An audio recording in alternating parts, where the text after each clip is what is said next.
Hola, buenas tardes a todos. Muy buenas, ¿cómo están?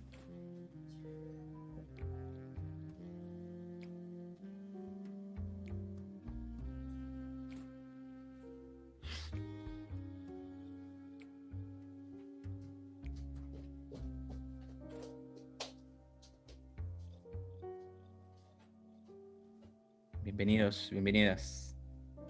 Voy a parar la música. Deme un segundito.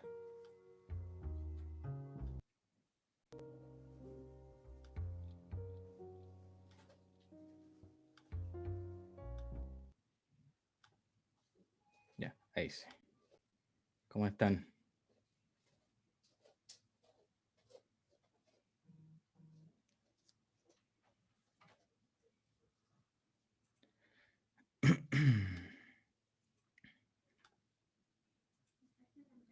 ¿Se, se, se ve la pantalla?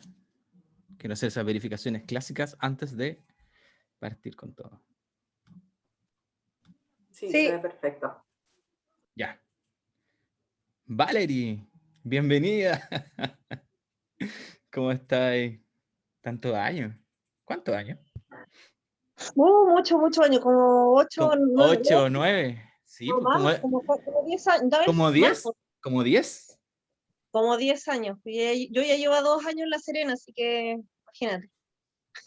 Tuve como 10 años en el tórax, así que sí, con gusto saber de ti y cómo has crecido y qué bueno que pudiste expandir tus alas. Gracias, gracias. Me hace mucho Ahora no cariño. sé si he crecido o he ido involucionando, ¿eh? Pero, pero, pero son otros ¿A quién me la ha momentos. pasado? Sí, sí. Ya, vamos Un a gusto, par. un gusto saber de Gracias, ti. gracias, Verte. estamos conversando. Ya, vamos a partir. Em, Déjenme ordenar primero acá las ventanitas, que se me enredan las cosas.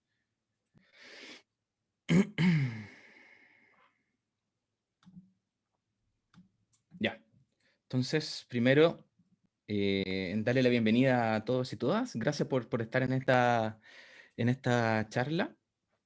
em, yo le voy a estar contando respecto a un modelo que me tocó diseñar e implementar hace ya, no sé, como en el 2015 hasta el 2018, 2019.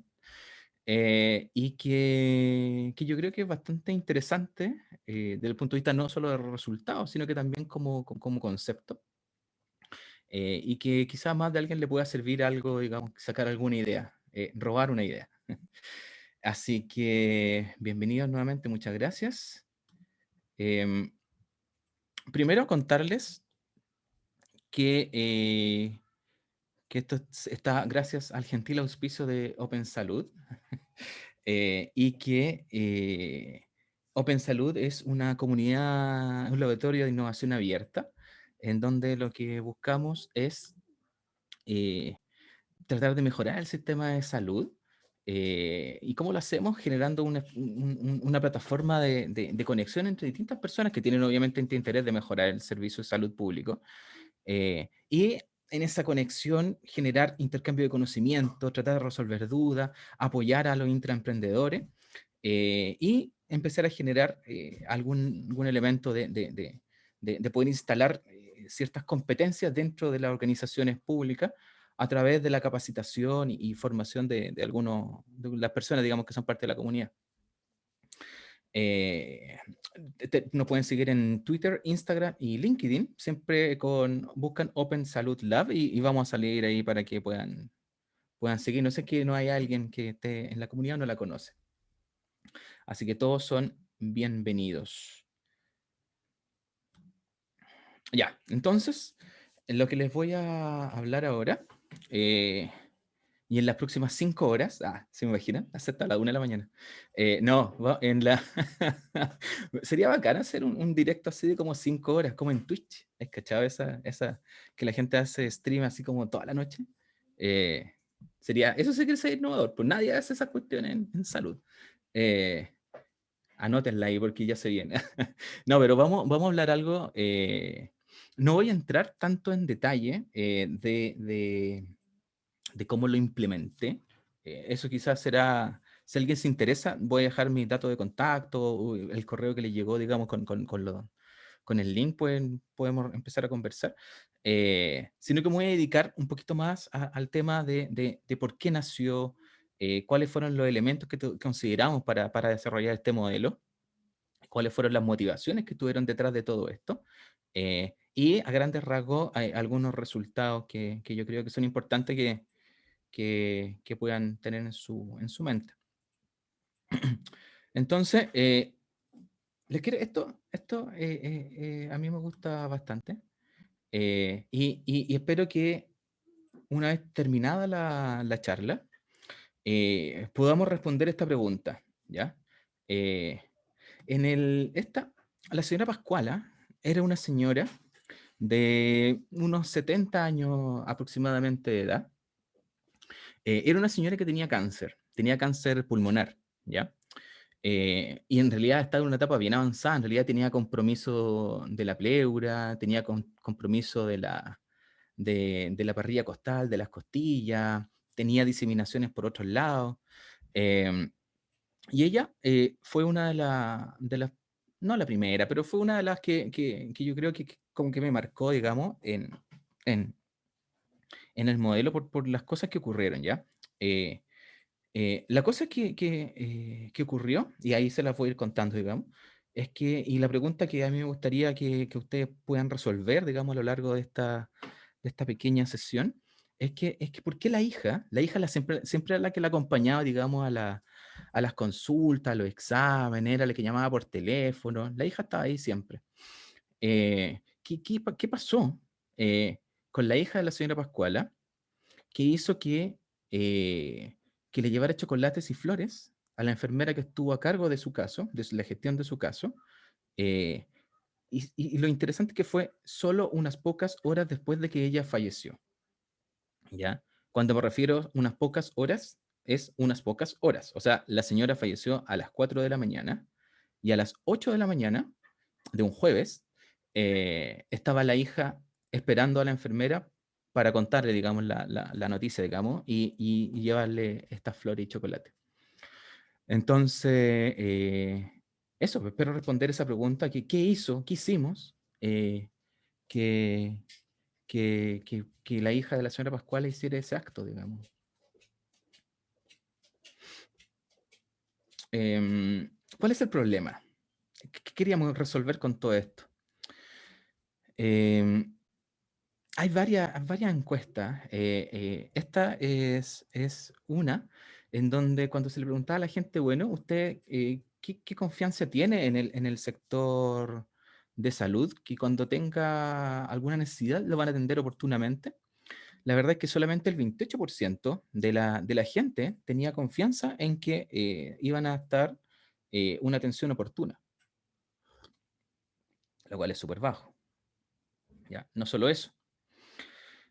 Cuando se le pregunta, bueno, ya, si le pasa algo grave, ¿ya? ¿Qué confianza tiene en que el sistema le va a dar un tratamiento efectivo? Y un 41% de la gente decía que estaba muy poco confiado o derechamente nada confiado, ¿ya? Lo cual habla bastante mal, digamos, del sistema de salud. Esto también ha salido varias veces en varias encuestas de la superintendencia y la verdad es que varias otras encuestas que salieron más o menos como el 16, 18 y 19, en donde, por ejemplo, se le preguntaba, bueno, ¿consideran que el sistema de salud requiere cambios profundos o estructurales? Y la verdad es que el 90% de la gente decía que sí, que necesitaba cambios profundos, ¿ya? O sea, estamos teniendo un sistema que es mal evaluado, en el cual no genera confianza y la percepción de que hay que cambiarlo era súper alta, ¿ya? Por otro lado, los cánceres que tienen mayor mortalidad en Chile, y cuando uno los coloca así como de mayor mortalidad a menos mortalidad, solamente el 30% de aquellos cánceres estaban con alguna garantía de acceso, ¿ya? GES en particular. Habían otras patologías que eran GES que estaban incluidas, pero no tenían esta garantía inicial, ¿ya? O sea, al paciente tendrían que haber sido atendido y haber sido confirmado para partir, digamos, dentro del GES. Pero solamente el 30% estaba en eso, ¿ya? El resto estaba en alguna condición, qué sé yo, de lista de espera quizás, lo cual no es bueno, digamos. Por otro lado, la OMS habla que la falta de datos impide a los países generar políticas públicas potentes para la lucha contra el cáncer, ¿ya? Y la OMS habla de que solamente uno de cada 5 países, o sea, el 20% de países de medio y bajo ingreso, donde estamos nosotros metidos en esa masa, solamente uno de cada 5 países dispone de información suficiente y de datos suficientes para generar políticas sólidas respecto a aquello, ¿ya? Em, y también de la OMS a nivel mundial, este es un dato que yo creo que es súper potente, digamos, es que solamente el 14% de las personas que requieren cuidados paliativos tienen acceso a cuidados paliativos, ¿ya? Por distintos motivos no entran, ¿ya? Porque no hay médico, porque no hay acceso, porque no hay medicamento, porque no tienen la consulta, porque no tienen acceso al sistema de salud, están fuera. Eh, la verdad es que esto a nivel mundial es bastante malo, digamos, ¿ya?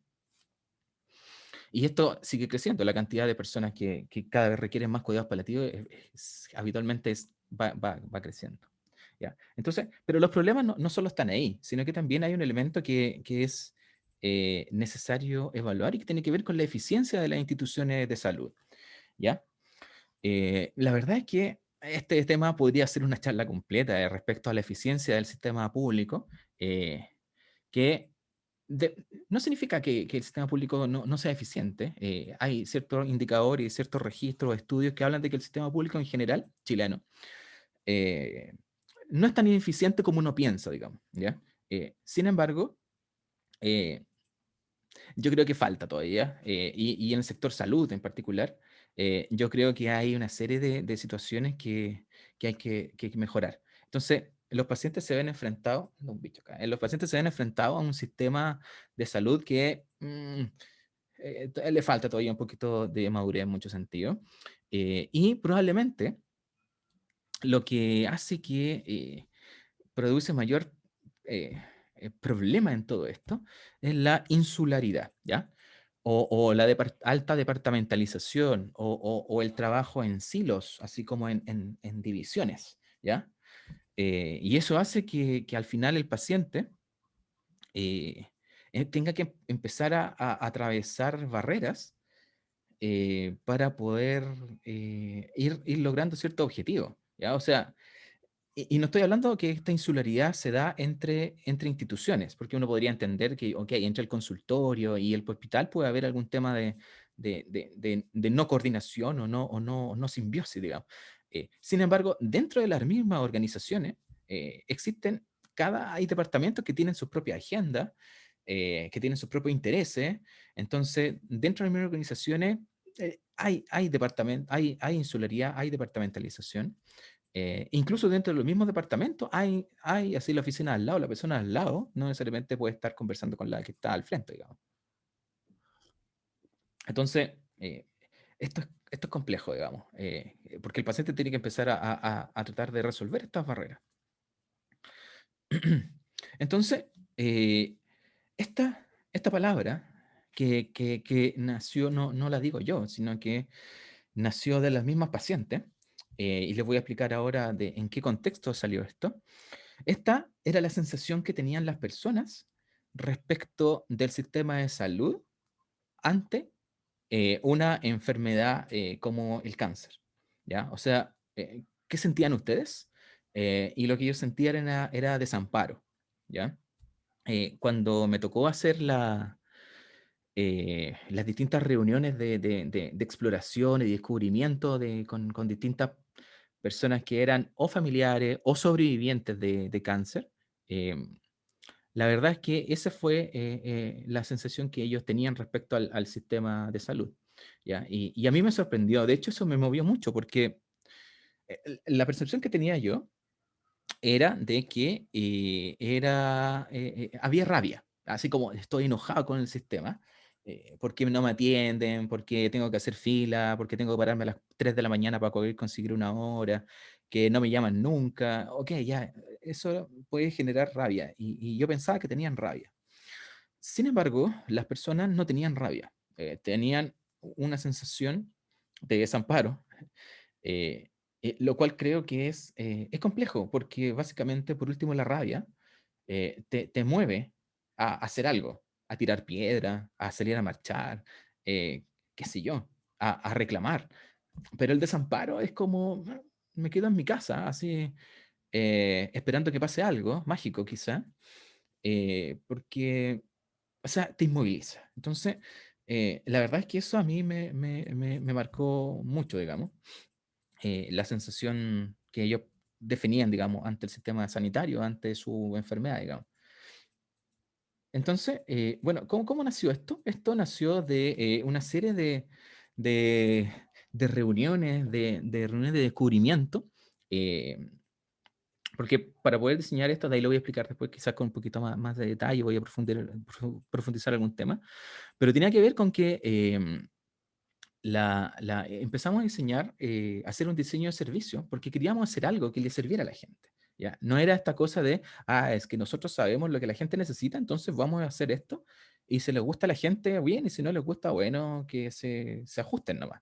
¿Ya? Sino que entendíamos que había un problema, y lo quisimos hacer con ellos. ¿Ya? Empezamos a co-crear la solución con ellos.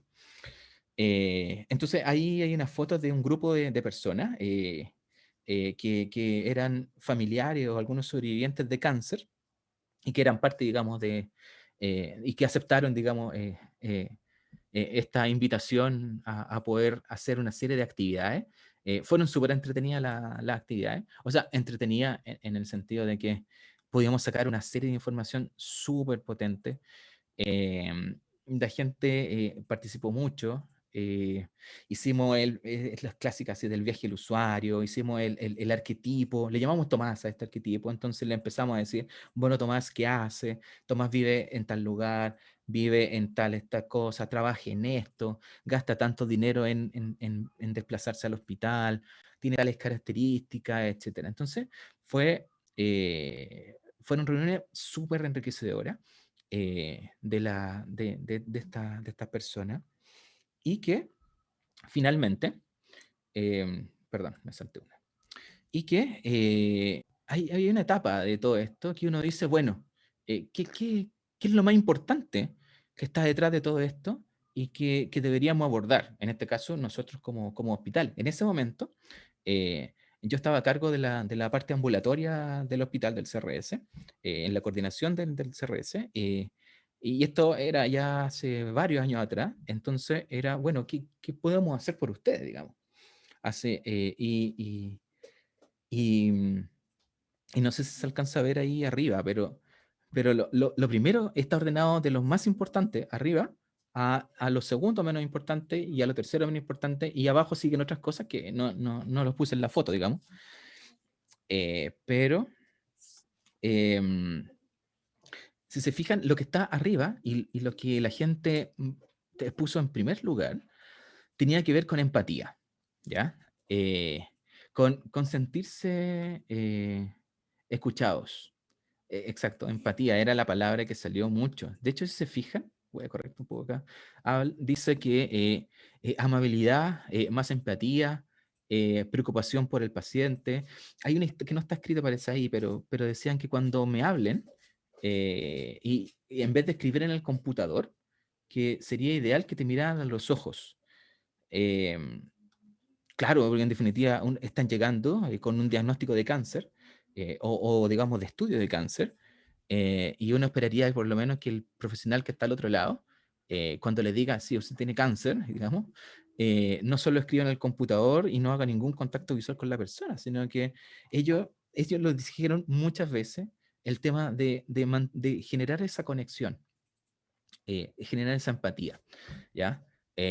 Luego, en segundo lugar, ellos colocaron el tema de que tenía que ver con información, ¿ya? Ellos dijeron en varias instancias que sentían que no tenían toda la información suficiente, y que no tiene que ver con necesariamente con el diagnóstico, ¿ya? O con el pronóstico, sino que, bueno, ¿qué hago ahora? O sea, que estoy aquí en el box, me acaban de decir que tengo cáncer gástrico, digamos, y bueno, ¿qué hago? Me voy para la casa, espero, no sé. Entonces, esa serie de cosas, ellos lo pusieron en un lugar bastante alto. ¿Ya? Lo pusimos en segundo lugar, pero estuvo compitiendo esta parte también con el primer lugar respecto a la empatía.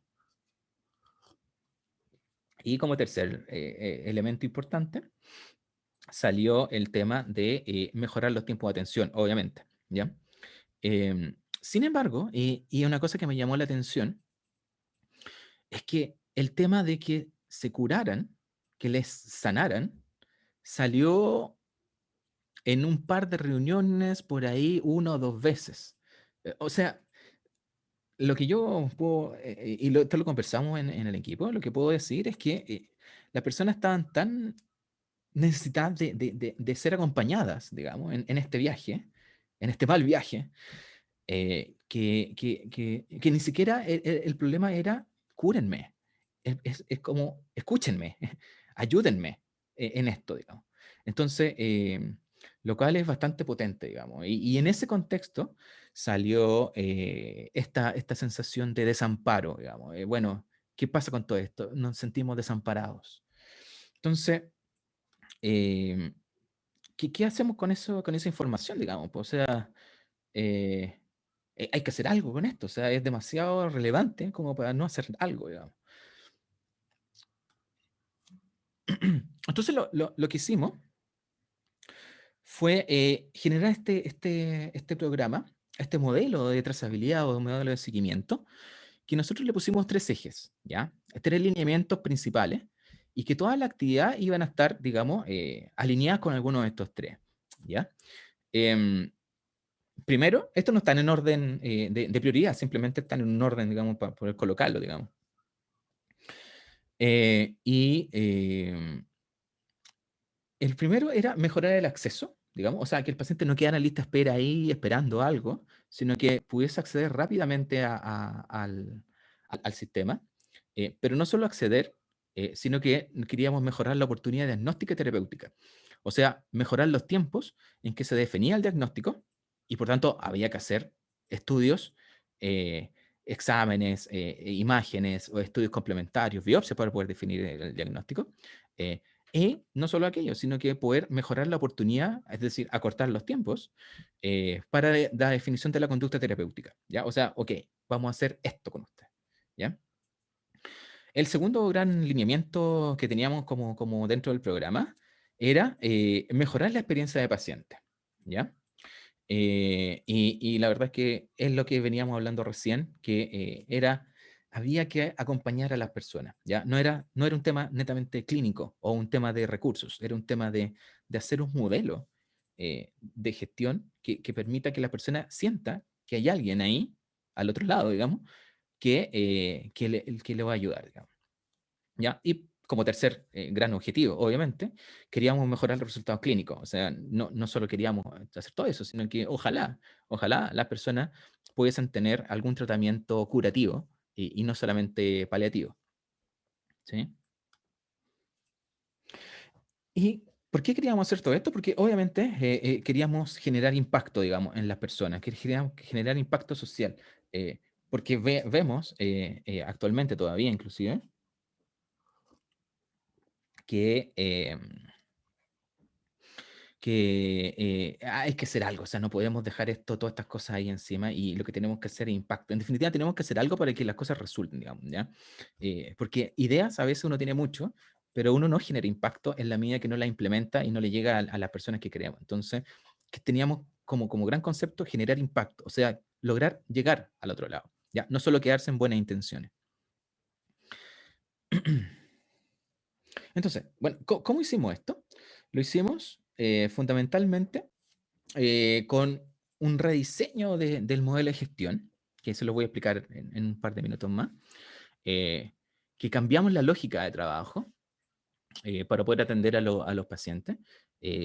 hicimos este modelo centrado en los usuarios, ¿ya? En este diseño de servicios que nosotros metimos ahí como en el corazón, digamos, de este modelo. Y quisimos mejorar la oportunidad de atención, ¿ya? Acortar los tiempos y aumentar la completitud de estudios, ¿ya? Que nos dimos cuenta que era un elemento que era clave muchas veces porque los pacientes no siempre llegaban a las consultas con todos los exámenes o no siempre alcanzaban a hacerse todo en un tiempo razonable, entonces eso alargaba los tiempos, ¿ya? Y por otro lado, empezar a tomar datos, generar, no había mucho dato, entonces pues, tuvimos que empezar a generar alguna instancia de poder generar data para no solo monitorear cómo iba el proceso, sino que ir haciendo ajustes en la medida de que sea necesario y empezar a tomar decisiones basado en datos, basado en evidencia, ¿ya? Ahora, una cosa que yo creo que es bastante interesante es que ocupamos los mismos recursos que teníamos, ¿ya? Esto, acá no hubo nuevas contrataciones, no es que cayó justo algo, no, éramos los mismos, solamente que lo hicimos distinto, ¿ya? Y claro, ahí había que haber un tema bastante grande de gestión del cambio, eh, porque había que hacer cosas que a veces podían ser como contracultura, pero básicamente lo hicimos con lo que teníamos, y yo creo que fue bastante interesante en ese contexto. Y hay un elemento que es súper, que quiero destacar, digamos, que tiene que ver con mejorar el acceso al sistema. ¿Ya? Esta puerta que está ahí, así como la entrada al hospital, digamos, em, era un elemento clave que teníamos que considerar, ¿ya? Las personas se quedaban ahí como esperando y algunos eran llamados a pasar la puerta, este umbral hacia la luz, digamos. El tema es que no siempre eran de una forma, a ver, a veces no había método para poder hacerlo. A veces ocurría de que era el amigo de no sé quién, o que justo era una persona que reclamaba mucho, entonces como para que no reclamara tanto, le daban la hora, digamos, o que no, es que justo le tocó a alguien que le hizo el gancho ahí, no sé, pero eso no es justo, no es justo, no corresponde.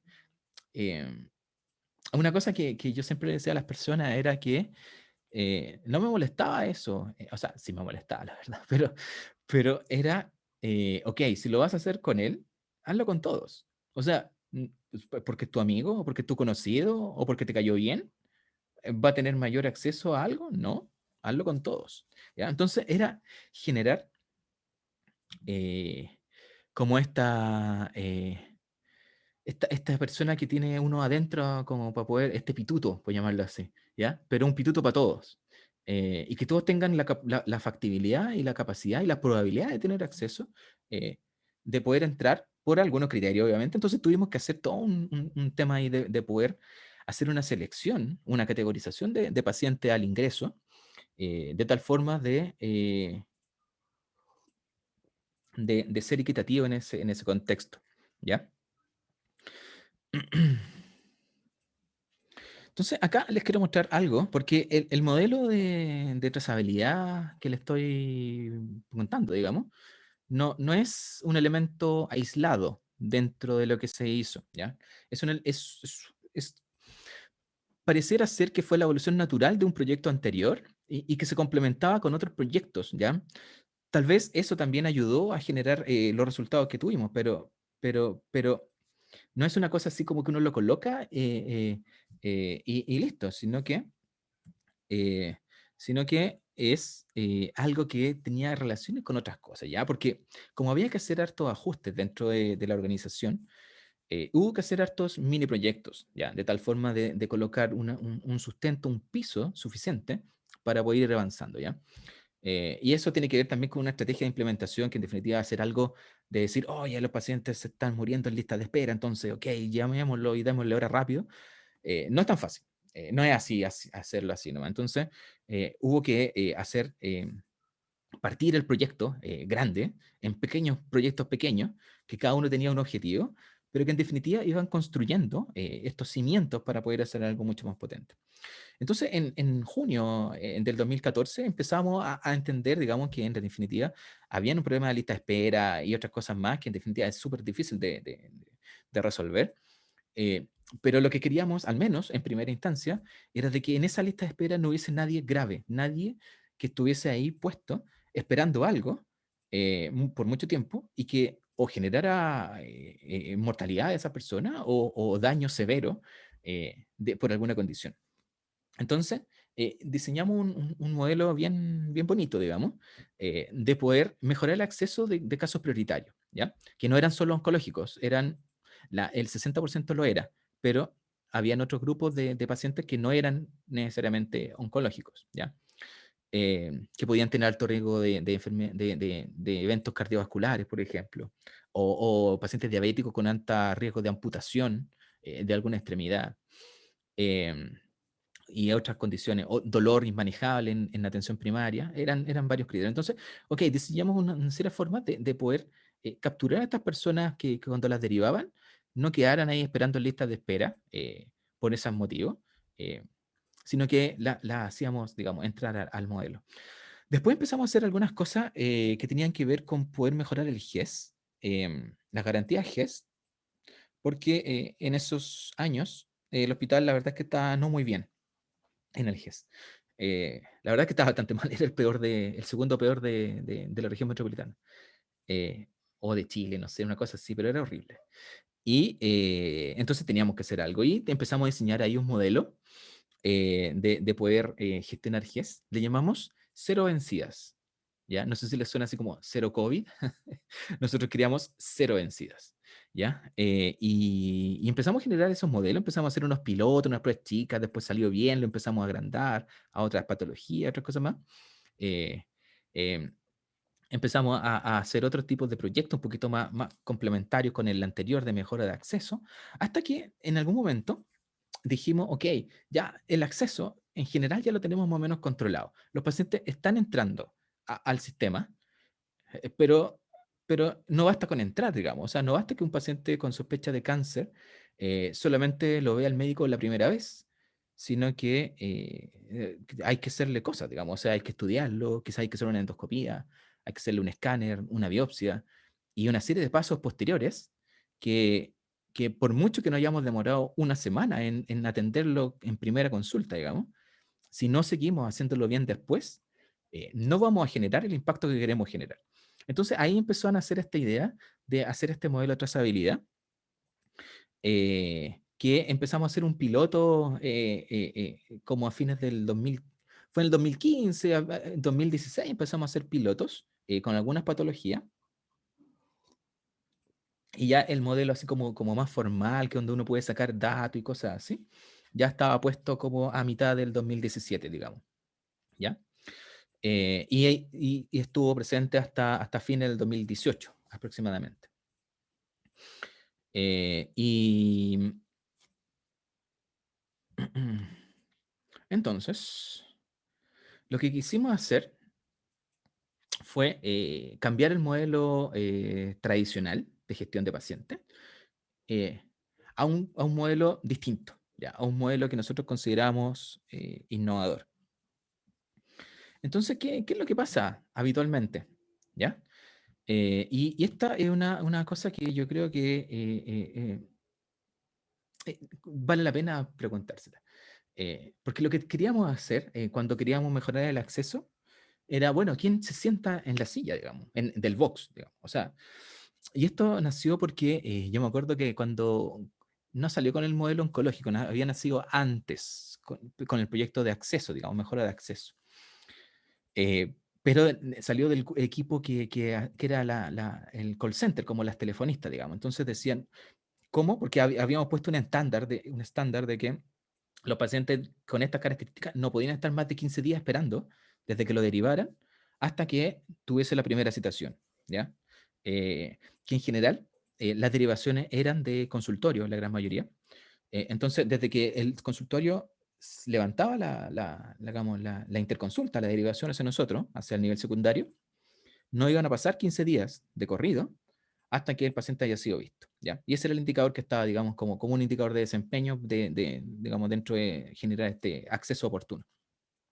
Entonces yo me acuerdo que en las primeras reuniones, fue cuando esto lo empezamos a conversar, digamos, con el equipo, decían, bueno, porque no tengo tiempo. O sea, más encima, no tengo tiempo para llamar a los pacientes, para darle hora rápido a los pacientes. Además, si usted ve la agenda, me decían, están llenas, llenas. Hay como para 5 meses más. No sé, una cosa así. Y me mostraban unos archivadores, así guatones, y eran varios. Era, y me decían, mira, todos estos pacientes. Entonces era todo no, digamos, era impresionante. Entonces, pero el reclamo que estaba más metido era que no tengo tiempo, no tengo tiempo para hacer eso. Entonces, yo se lo planteé distinto y yo creo que es interesante esa lógica que tiene que ver con quién se sienta en la silla. Porque en definitiva, por lo menos la unidad de agendamiento lo que hacía era contactar pacientes para ganar, digamos, los cupos, digamos. Y esa era su labor, que es súper importante, digamos, pero básicamente esa es su labor, llamar a pacientes, contactarlos para darle hora, ¿ya? Entonces, aquí la lógica que estaba detrás de esto era que vamos en vez de tomar un paciente cualquiera, así al azar casi, vamos a intencionar a quién vamos a llamar por teléfono, ¿ya? Entonces, van a gastar el mismo tiempo en contactar al paciente, el mismo tiempo en ocupar el sistema para agendarlo, el mismo tiempo para dar la información, el mismo tiempo para todo, digamos. La única diferencia, única, entre comillas, es que ese paciente eh, ya había tenido una serie de priorizaciones previas para haberse ganado ese cupo antes que otro, digamos, dentro de esta cosa, digamos, y poder sentarlo en la silla antes que otro, ¿ya? Entonces, ahí como que les bajó un poco la ansiedad de decir que no tengo tiempo, ¿no? Básicamente es lo mismo que han hecho siempre, pero de una forma distinta. Entonces, ese fue un elemento interesante. Además, que controlar lo que ocurre dentro de esas 4 paredes del Vox es bien difícil. Además, como queríamos hacer un modelo que fuese transversal a todas las especialidades, pediátrica, adulto, de gine, del todo, es muy difícil hacer algo que ocurra dentro del Vox, ¿ya? Lo que ocurre dentro del Vox a veces es media caja negra, medio mágico, no sé, pero es muy difícil controlar esa cuestión, hay mucha variabilidad. Entonces lo que queríamos hacer era controlar la entrada y controlar la salida de esa caja, ¿ya? Y eso fue lo que hicimos, ¿ya? No nos medimos tanto adentro del Vox porque había mucha resistencia y era complejo, digamos, sino que tratamos de arreglar el tema antes y después, ¿ya? Fundamentalmente. Entonces, ¿cómo empezamos a generar esta cosa? Empezamos a hacer un tema de gestión de proyectos. Proyectos en 2 sentidos. Gestión de proyectos como tal del proyecto del modelo de trazabilidad, de poder implementar el modelo completo. Pero además porque a los pacientes, y eso lo voy a explicar ahora, los tratábamos, entre comillas, como un proyecto. Los administrábamos como si fuesen un proyecto, ¿ya? Eh, Eso significaba también que teníamos que tener un modelo de gobernanza interna que permitiera manejar tal cantidad de volumen de datos y de información y de personas para no volvernos locos, digamos. eh, y que para poder hacer esas cosas más fácil, digamos, nos apoyamos de software, ¿ya? Para hacer el seguimiento y la trazabilidad de este grupo de pacientes. ¿Sí? Entonces, la lógica que está detrás de todo esto y lo que habíamos visto es que queríamos reducir los tiempos de espera intermedios, ahora lo voy a explicar, eh, y a medida ir agregando valor en forma progresiva al paciente, ¿ya? O sea, en cada eh, contacto que tuviese con nosotros, eh, se agregara valor al proceso y a la calidad de atención del paciente, ¿ya? No era una vez ni al final, sino que en cada contacto, ¿ya? Por tanto, había que controlar o había que tener diseñado, digamos, los puntos de contacto. Esto es lo clásico que ocurre. Este es el modelo tradicional, ¿ya? Entonces, fíjense, no sé, se ve el mouse, sí, ahí está una persona con sospecha de cáncer, ¿ok? Entonces, a esta persona la derivan, ¿ya? Tradicionalmente de consultorio, de un CEFAM. Entonces, lo derivan, hay un tiempo de espera para la atención. Ese tiempo de espera puede ser muy relativo y muy variable, la verdad. Eso hace que las personas tengan que estar constantemente yendo a preguntar en qué va su interconsulta, ¿ya? Tanto al consultorio como al hospital, y van a preguntar. Porque como los hospitales en general no tienen buenos sistemas de información en línea, no es que uno se meta al computador de la página web del hospital y busque en qué está mi interconsulta, así como cuando uno compra en AliExpress o en Amazon y te dice en qué etapa está tu pedido antes que te llegue a la casa, está en despacho, está en aduana, está en proveedor, etcétera. Eso no existe, por lo menos que yo conozca, de una forma sistemática. Entonces la gente, ¿qué es lo que hace? Tiene que ir a preguntar, porque por teléfono tampoco le dan esa información. Entonces tiene que tomar eh, taxis habitualmente, ¿ya? O buses, micros. Y eso era un gasto de dinero, ¿ya? De hecho, el gasto de dinero que las personas tenían para poder obtener información salió en las reuniones de descubrimiento y eran gastos altos, digamos, ¿ya? Desde el punto de vista proporcionalmente del ingreso mensual que disponían. Entonces, eran 2.000, 3.000 pesos cada viaje de ida, porque de vuelta eran 2.000 o 3.000 pesos de, extra.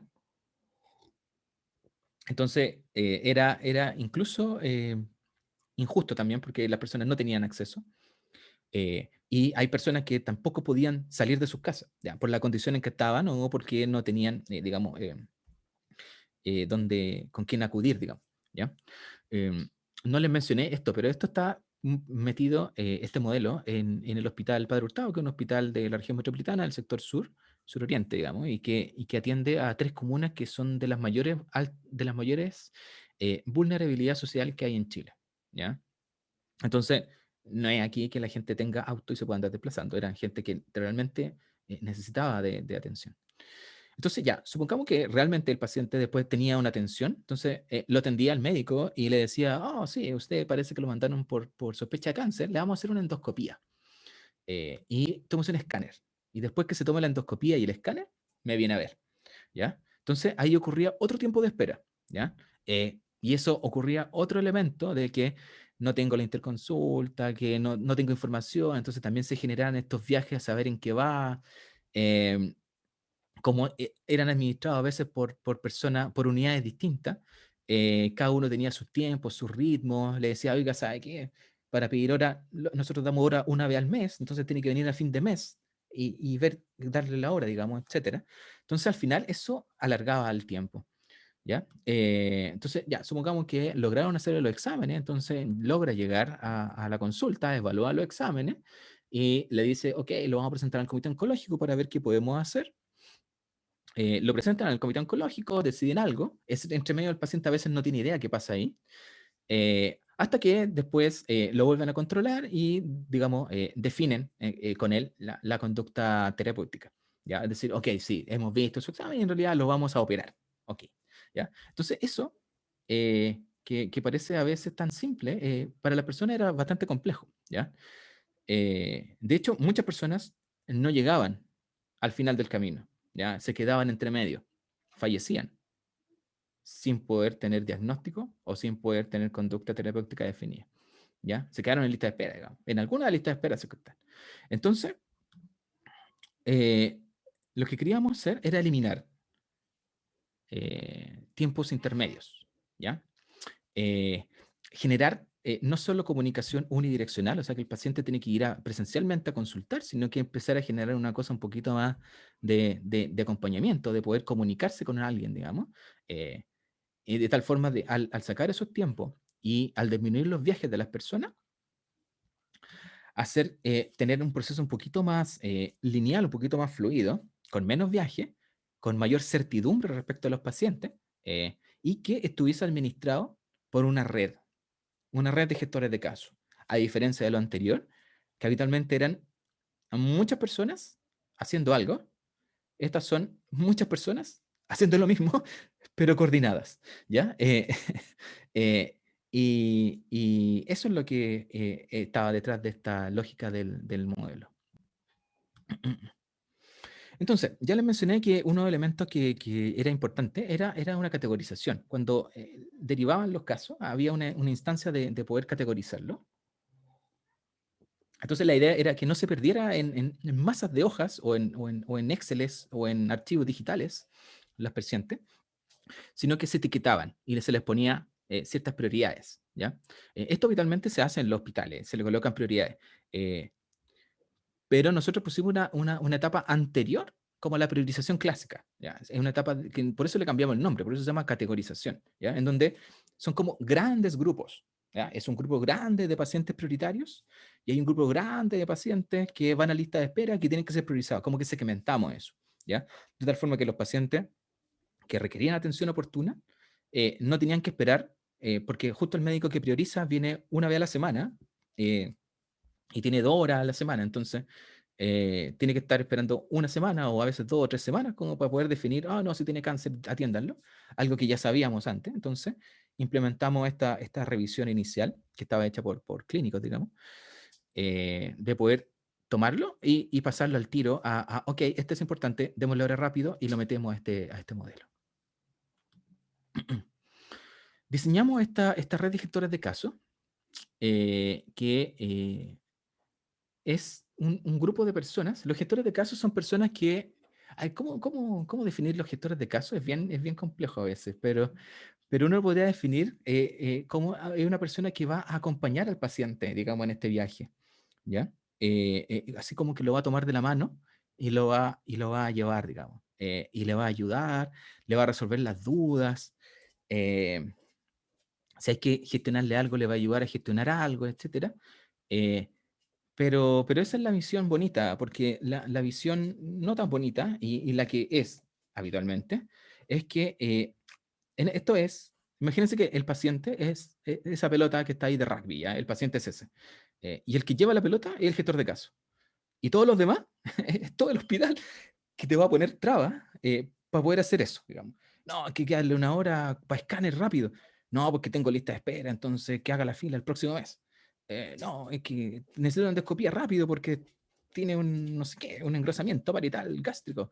No, es que tiene que esperar a lista de espera porque no sé qué. Entonces, tiene que ser una lucha, básicamente, por esta alta departamentalización y a veces agendas no compartidas o agenda particular, digamos. Entonces, el gestor de caso básicamente es un profesional, no necesariamente profesional, pero por lo menos en nuestro caso lo fue siempre, digamos, que una persona que va a tomar un caso, digamos, se le va a asignar como responsable de la administración y la gestión de un caso, de un paciente, y que le va a ayudar a activar,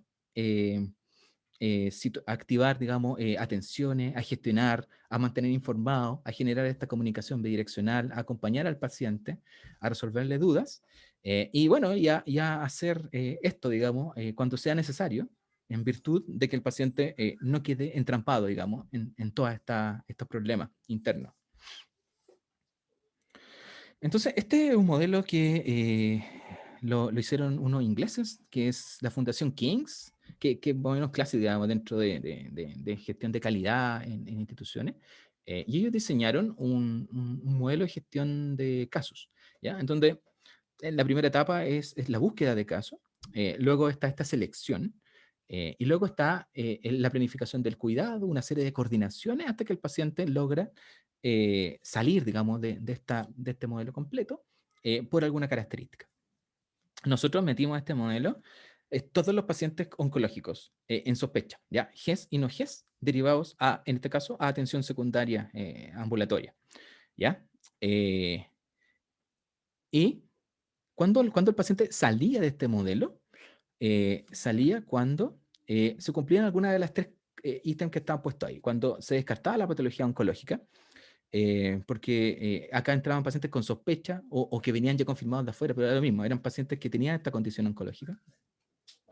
Entonces, el paciente salía del modelo cuando se descartaba, ¿ya? Eh, cuando se confirmaba y se definía conducta por un tema de implementación y de alcance, digamos, de cómo está armado el hospital, digamos, alcance de poder hacer tratamiento, nosotros llegábamos hasta que se definía conducta y lo dejábamos como listo para esa conducta, ¿ya? O sea, si el paciente había que operarlo, la idea era dejarlo con todos los requisitos prequirúrgicos listos para que lo operen en algún momento, digamos, ¿ya? Nosotros no hacemos quimioterapia o coadyuvancia, radioterapia, pero lo derivamos a otro hospital. Entonces, si había que derivarlo por esa condición, lo dejábamos listo para que fuese derivado, ¿ya? Y la tercera condición de egreso, digamos, del programa era algo que no nos gustaba, pero que ocurría, era que el paciente falleciera, ¿ya?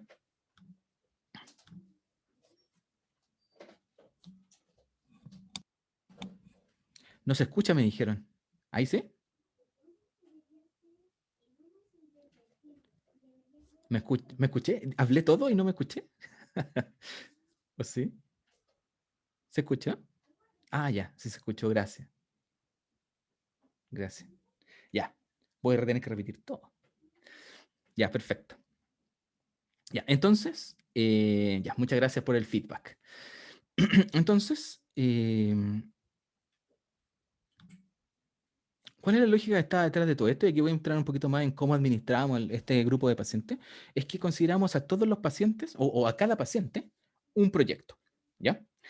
Eh, un proyecto es, hay varias definiciones de proyecto, pero la que a mí me gusta harto es que es un esfuerzo temporal eh, donde tiene una fecha de inicio, una fecha de fin, que tiene un objetivo único y repetible, a la cual se le dedican recursos para que se cumpla, digamos, ese objetivo, ¿ya? Entonces, si uno considera al paciente como un proyecto, como un gran proyecto, es este paciente que lo están derivando hacia nosotros y que hay que definirle si tiene o no tiene cáncer, ¿ya? Y en el caso de tener cáncer, ¿qué hacer con él? ¿Ya? Eh, pero para administrar proyectos, una buena forma de administrar proyectos grandes, digamos, y complejos, es partirlos, dividirlos en mini proyectos que sean más manipulables, ¿ya? Entonces, al paciente lo partíamos, este gran proyecto que teníamos nosotros, que era poder definirle en poco tiempo eh, si tenía o no tenía cáncer y si tenía cáncer, qué íbamos a hacer. Lo dividíamos en múltiples proyectos secuenciales, de tal forma que en la medida que el paciente vaya cumpliendo los mini proyectos o los subproyectos, el paciente vaya avanzando en el proceso asistencial, ¿ya? Entonces, por ejemplo, si tenemos un paciente que lo derivaron desde el consultorio hacia nosotros por cáncer de colon, probablemente lo primero es que quizás lo vea el especialista, ¿ya? Que es la primera atención. Ok, entonces tenemos un primer proyecto. Entonces tenemos un estado actual del paciente, que es un paciente que lo están derivando y que es lo que necesita, necesita estar atendido, evaluado. ¿Ya? Ahora, para poder que eso ocurra, digamos, hay que hacer cosas, hay que hacer tareas, hay que hacer actividades, las cuales también tienen riesgos. ¿Ya? Entonces, el gestor, digamos, de casos se transformaba en una especie de gestor de proyectos, ¿ya? En donde administraba los proyectos y decía, ok, tengo este paciente, necesita una hora, tengo que darle una hora, ¿qué tengo que hacer? Ah, tengo que llamarlo por teléfono para darle citarlo, pero probablemente tengo que asegurarme que tenga cupo, digamos. em, entonces, pero ¿y si no me contesta? Oh, es que es un riesgo. Voy a ver si puedo conseguir otro teléfono con el consultorio, ya que ellos me lo mandaron, puede que el consultorio, entonces, tenga alguna forma de contacto más rápido que nosotros, ¿ya? Entonces, ok, y después el paciente lo atendían y le pedían este escáner, por ejemplo, o una colonoscopía, para seguir el ejemplo del cáncer de colon, le piden una colonoscopía. Entonces, ok, hay un paciente que ya está evaluado, que tiene sospecha oncológica de cáncer de colon y necesita una colonoscopía. Entonces, ese es mi estado actual ahora, digamos, y mi estado deseado, ¿cuál es? Es que el paciente tenga la colonoscopía, ¿ya? Entonces, empieza a generarse este otro proyecto de cómo hago que el paciente tenga la colonoscopía, ¿ya? De tal forma que se haga en el tiempo. Después, obviamente, le van a tomar la colonoscopía, le van a tomar la biopsia, y después va a tener que necesitar controles, y quizá entre medio tiene un escáner. Entonces, todos estos proyectos, en la medida que se vayan cumpliendo estos mini proyectos, es que el paciente va a ir avanzando en el proceso de asistencia, ¿ya? Hasta que llegamos al final de decir, usted tiene cáncer y vamos a hacer esto, o usted no tiene cáncer y por tanto vamos a hacer esto otro, ¿ok? Entonces, eh, Cuando uno definía las tareas, uno clásicamente se pega post-it, ¿ya? No sé si le ha tocado ver, esto es un clásico, me tocó verlo muchas veces, la verdad. Es que las cosas importantes se las pegan en post-it, ¿ya? Así, hay varias formas de pegar post-it. Una puede ser alrededor del computador, así como una especie de flor, eh, o, en la pared. Depende de las paredes que uno tenga, o las ventanas. Hay más o menos post-it. Entonces, claro, al principio puede ser re bonito pegarse un post-it ahí, porque tengo algo importante que acordarme. El problema es que, dado el volumen de casos y la complejidad de los casos, al final uno termina así, así, lleno de post-it. Y la prioridad que uno quería darle al paciente se pierde, digamos, porque todo termina siendo prioritario. Entonces, ¿qué post-it es? Y no solo eso, sino que a veces también termina lleno de papeles. Papeles por aquí, papeles por allá, interconsulta impresa con algo escrito. Entonces, ¿cómo priorizo eso? Probablemente tengo que revisar todo el lote hasta encontrar esa hojita que yo tuve. Eh, eh, y la verdad es que dije, no, esta cuestión no puede ser, no puede ser, así era antes. Entonces dije, esta cuestión hay que cambiarla, no puede ser. Entonces, para administrar eso, lo que hicimos fue implementar un software, ¿ya? Armamos un tema ahí bien, bien interesante y ajustamos el software a nuestro proceso y lo que hicimos fue administrar todo ese volumen de tareas y todos esos pacientes con todas sus tareas y con los distintos responsables a través de la plataforma de software, ¿sí? Entonces, este software, eh, o sea, no este software, sino que la lógica de trabajo es que había un personaje que era el director del programa, que era yo. Así, yo era el director del programa, así grande, digamos. Lo que yo me encargaba era como limpiar el camino para que los distintos directores de proyectos, que eran los gestores de casos en sí, enfermeras la mayoría, pudiesen hacer su pega tranquila, ¿ya? Es como, no tengo horas, el médico no ha abierto hora para el próximo mes. Entonces, en vez de que ella vaya a la pelea, iba yo a la pelea, ¿ya? Eso era, era complejo en algunos casos, pero bueno, había que hacerlo por los pacientes.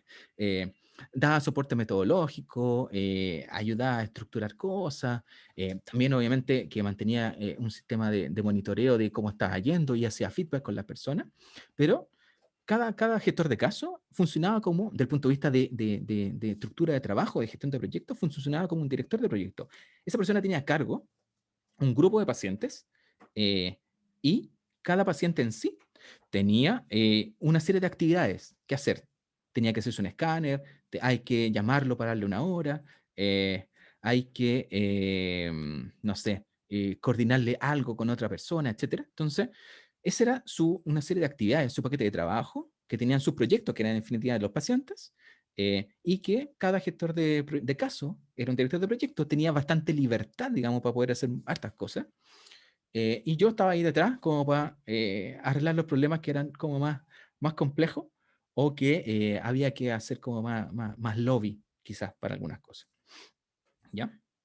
Entonces, el software eh, ayudó también en otras cosas que son bien potentes, que tiene que ver, primero que estaba online, ¿ya? El que esté online era bastante interesante porque habían siempre un Excel que estaba solo en el computador y que cuando esa persona no iba, nadie sabía la clave del computador, entonces el Excel quedaba ahí.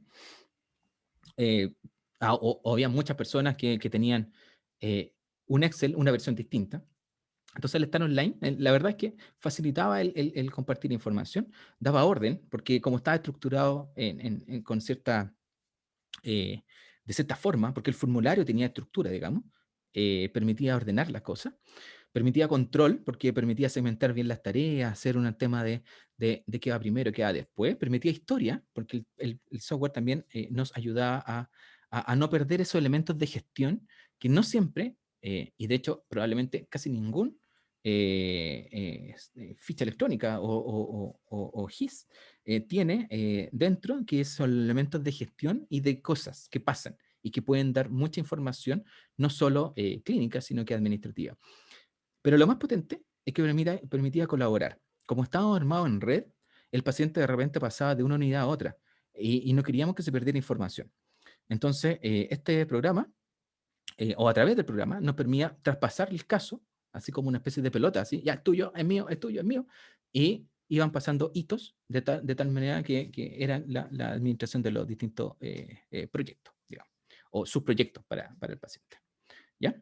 Entonces, acá les quiero mostrar algo. Sí, acá se ve. Entonces, este es el programa. Eh, Esto tiene más datos, ¿ya? Le escondí muchos datos, ¿ya? Por temas de confidencialidad, obviamente. Pero pueden ver que, por ejemplo, acá están registrados todos los casos. em, y hay un caso de palo blanco, que soy yo. Soy este para poder mostrarlo, digamos. Por ejemplo, acá yo tengo cosas, se llaman categoría A porque son los pacientes prioritarios, dentro de ellos están los oncológicos. Entonces, acá hay cosas que van a ocurrir mañana. Por ejemplo, mañana, estas son cosas que voy a hacer yo u otra persona eventualmente. Entonces, por ejemplo, este paciente, que no sé quién es, si yo pinchara a ese paciente, me abre el caso del paciente. Voy a verificar que lo presenten en el comité oncológico, ¿ya? Este paciente tiene pendiente colonoscopía, entonces hay que ver en qué va, digamos, ¿ya? Este paciente que es de urología, probablemente de cáncer de próstata, tiene pendiente la hormonoterapia. Entonces, probablemente tengo que ver con la persona que está a cargo de aquello para saber en qué va la hormonoterapia, si se la administró, no se la administró, si tiene fecha de citación. Esto es para el 16 de abril, ¿ya? Miren, hoy día, ¿cuánto es? 8 de abril. Entonces, este paciente tiene pendiente cirugía de urología y en esa fecha voy a verificar que tenga la cirugía. O este paciente tiene un ingreso. Este paciente que está acá en endoscopía, que probablemente es cáncer gástrico, lo van a ver, tiene hora. Entonces, no tengo una masa de pacientes dando vuelta, sino que ese día, el 16 de abril, lo que voy a hacer es revisar estas 16 actividades, que son básicamente estos post-it solamente que están en el computador, digamos. Entonces son tareas que están planificadas, que son parte, digamos, de las tareas que son de los subproyectos de los pacientes y que me permite armarla, digamos, de tal forma de que me ordena la cabeza. Y obviamente si esto estuviese con más personas, cada uno recibe sus tareas, digamos, segmentadas por grado de responsabilidad. Entonces, acá, este soy yo. Entonces, si uno pinchara en el caso, aparecerían otros datos que son datos así de derivación de la fecha, de la edad, patología, datos que tienen que ver con presentación del comité oncológico, decisiones del comité oncológico, estadios, y acá tiene una especie de registros, de log de registros, que son cambios que ocurren en el registro, o bien comentarios que uno puede tener para ayudar, digamos, a la gestión del caso. ¿Ya? Entonces, esa información se puede tener ahí. Perdón, que me salí. Entonces,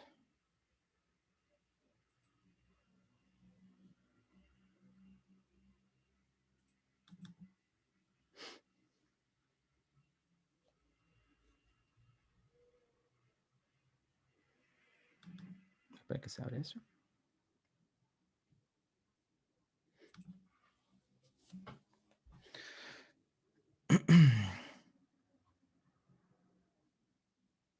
Está un poco lento el computer. Ya.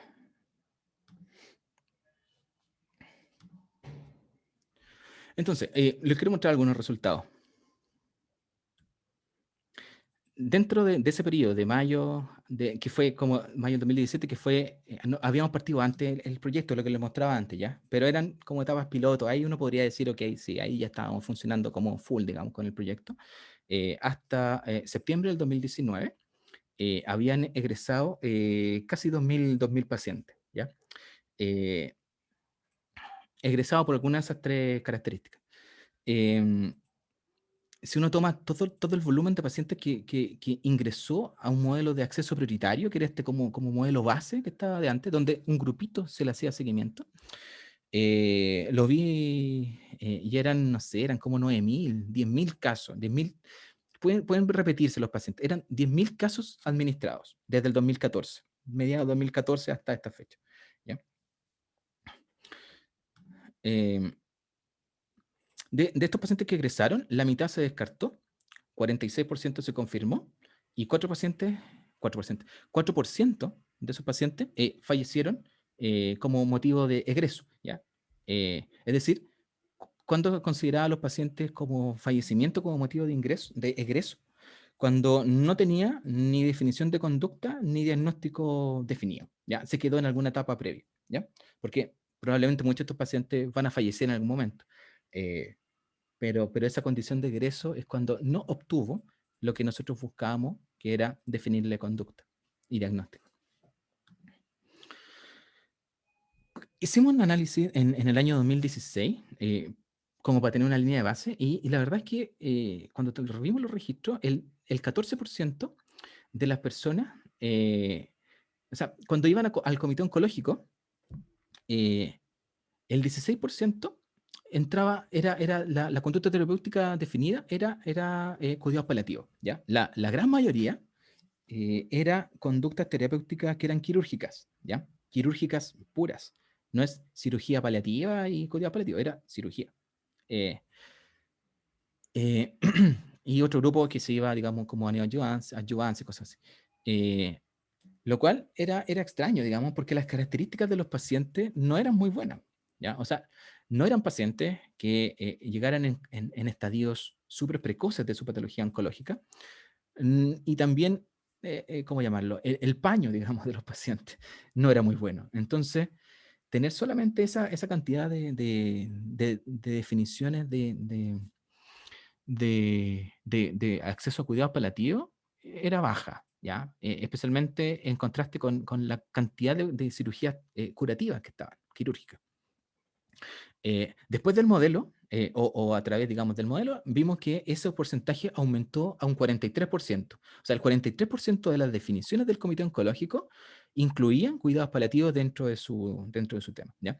Y la verdad es que en 2 o 3 años, la epidemiología y las características de los pacientes no es que hayan empeorado tanto como para encontrarse eso, digamos, sino que eran básicamente los mismos, que como antes nos demorábamos más en atenderlos, el grupo que lograba llegar al final del proceso y llegar en definitiva al comité oncológico, eran pacientes o que realmente tenían una enfermedad en estados precoces, digamos, o eran pacientes oncológicos que tal no estaban tan comprometidos o que tenían mejores condiciones y por tanto lograban llegar hasta el final.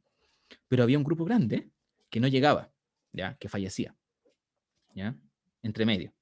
Eh, Al hacerlo más rápido, todo, el paciente con estas condiciones no muy favorables lograba tener acceso a cuidados paliativos, ¿ya?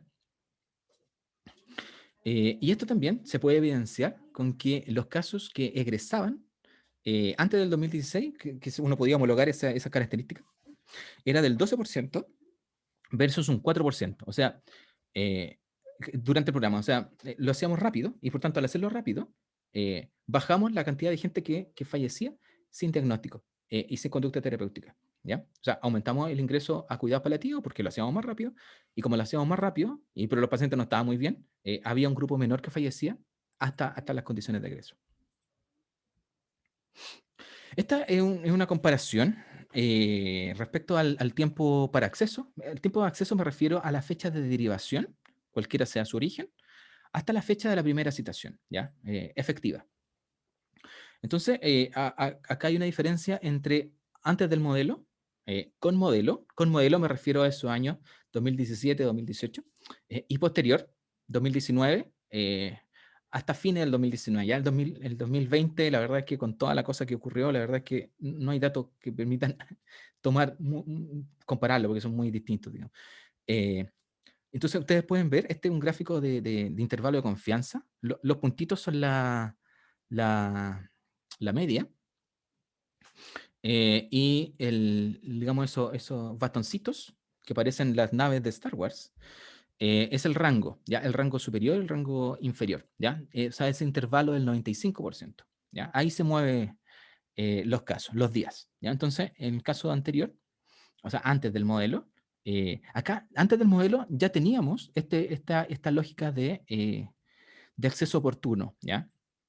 Que quizás no era tan potente como lo fue después, pero ya teníamos esta lógica de poder hacerlo mejor. Entonces, estos pacientes ingresaban en promedio en 16, 17 días y nos movíamos ahí como en 2 o 3 semanas, ¿ya?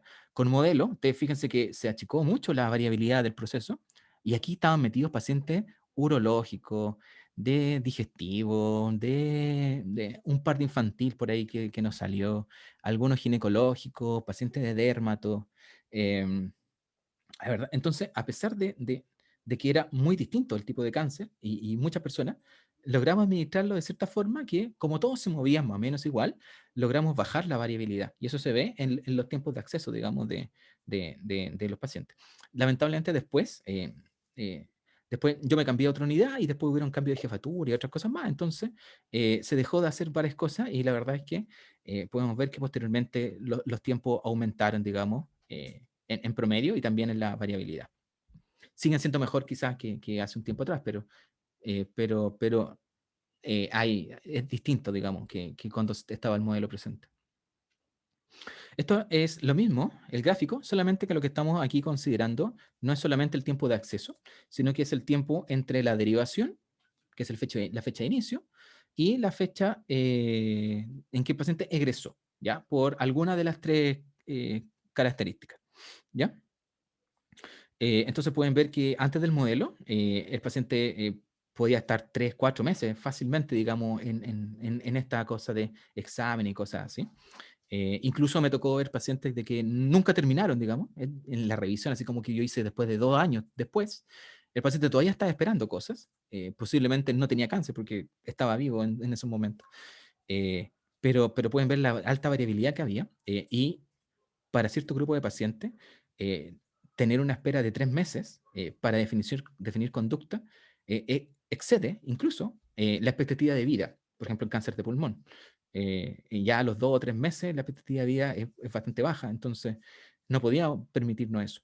Fíjense que cuando estaba el modelo, lo hacíamos cerca del mes, de los 60 días, y la variabilidad también bajó bastante, que también es un elemento súper potente cuando uno trata de mejorar procesos, que a veces, más que mejorar el indicador, ayuda mucho a disminuir la variabilidad, ¿ya? Y posterior al modelo, aumentó, eso sí, los tiempos y otras cosas más, porque les mencioné antes que hubieron cosas que no se mantuvieron en el tiempo. Esto de acá es el número de personas que entraron a cuidados paliativos. ¿Ok? Eh, Están por años, desde el 2010 hasta el año pasado, sí, hasta el 2020. Y fíjense que anualmente eran cerca de 250, más o menos. Y esto que está demarcado es cuando ya empezamos a tener todos estos modelos de acceso oportuno, trazabilidad y todo lo demás. Y fíjense el alza que ocurrió. Esto está tomado de las garantías GES, ¿ok?